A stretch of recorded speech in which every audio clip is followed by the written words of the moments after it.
Welcome to my city, Beersheba. This is it, the legendary Abraham's Well. Every year, thousands of tourists come to this exact spot. They pray, take photos, and touch these stones. They believe they are touching the work of the biblical patriarch himself from 4,000 years ago.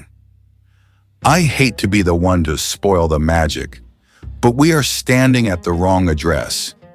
You might think, okay, the stones are new renovations, but maybe the hole itself is real? Maybe Abraham stood right here? No, he didn't.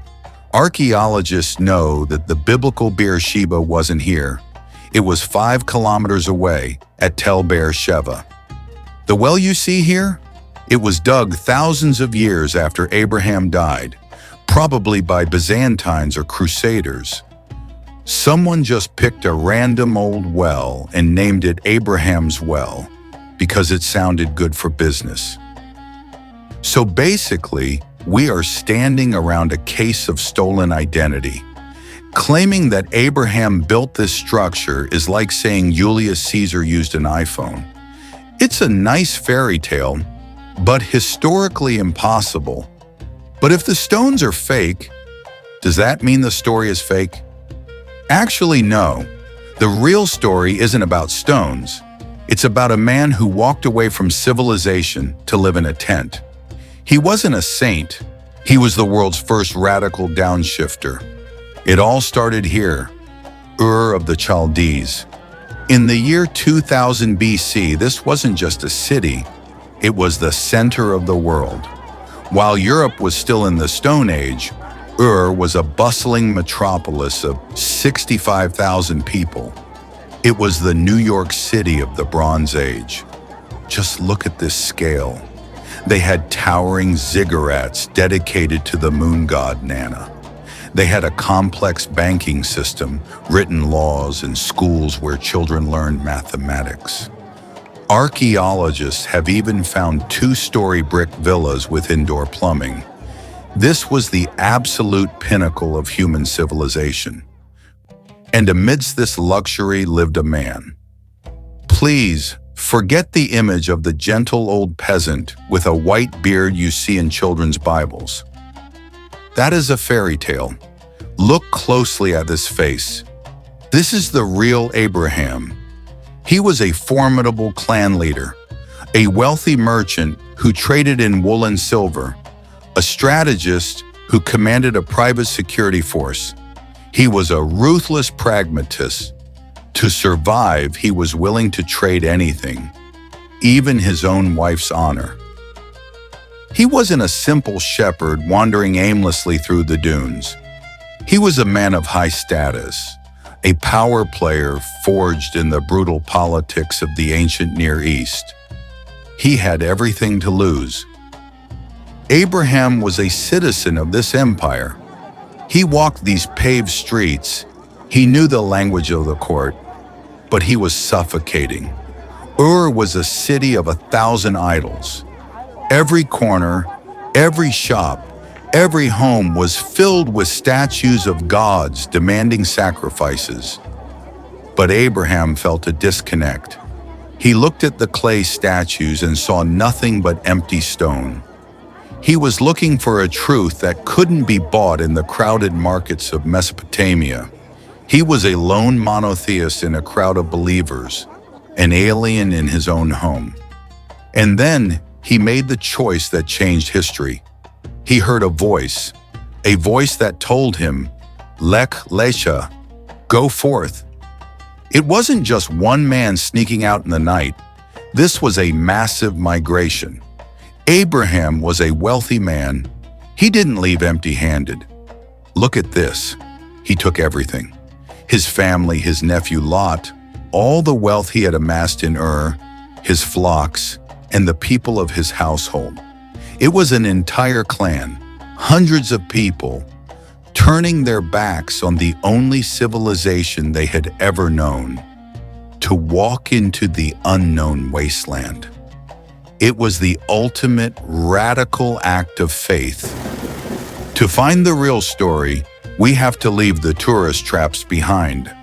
We are driving 5 kilometers east into the open desert. This is the road to Tel Beer-Sheva. From here, it looks like just a dusty hill, but under that dirt lies a city that saw empires rise and fall. We are here. It's quiet, just the wind and the sun. You start to understand why the prophets came here. In the city, you are distracted. Here, you are focused. I didn't come just as a tourist. I came prepared. Look at this camper. This is my tent, my mobile base. Just like Abraham, I carry my home with me. He had camels, I have horsepower. But the essence is the same. To find the truth in the desert, you have to be ready to live in it. Leaving the modern world behind. Crossing this line means stepping back 3,000 years. Now we are walking on the same ground as the patriarchs. Before we even enter the city gates, we find this. A well right outside the walls. It's not the giant strategic shaft inside the fortress that is flooded right now. This is different. I decided to climb down. Being inside is a strange feeling.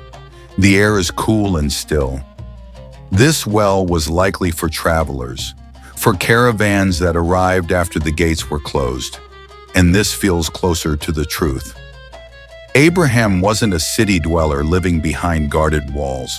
He was an outsider, a nomad. If he stopped at Beer-Sheva to water his flocks, he wouldn't ask the king for permission. He would come to a place like this, accessible, open, a source of life on the edge of the desert.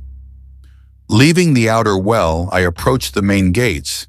This was the official entrance, heavily guarded, designed to impress and intimidate. As I walk through, I am crossing the line between the wild desert and the organized state. And inside, it's a city of stone. Streets, storehouses, administration. This wasn't a campground. It was a regional capital of the Kingdom of Judah. And here represents the power of that kingdom, the Great Well. Look at this shaft. It goes down deep into the earth, right inside the city walls. It ensured the city could survive a siege. It is an engineering marvel, but touch these stones. Look at the mortar. This construction is solid, heavy, permanent. It speaks of kings like Hezekiah, centuries after Abraham. It feels real, but for our search, it feels too new. Abraham didn't touch this mortar. He didn't need walls. And this, the horned altar, a place of ritual and blood. It reminds us that religion here became a system, a structure, exactly what the first downshifter tried to escape from in Ur. I've seen enough stone for today. The ruins are impressive, but they are silent. The truth isn't in the walls. It's out here on the road. Time to pack up and keep moving. We leave the ruins behind, and the silence of the desert gives us the answer. Abraham didn't leave us pyramids. He didn't leave us a fortress like the kings of Judah. He left us an idea, the idea that you don't need a temple to find God. You just need to listen to the voice and go. He proved that one man in a tent can be stronger than an entire empire of bricks. To be honest, one video is not enough. Abraham is not just a character, he is a universe. We barely scratched the surface. We didn't talk about the warrior who defeated 4 kings, the diplomat, the husband. He is too complex for simple labels. So I want to ask you, who is he to you? A visionary who saw the future, or a radical who broke the world?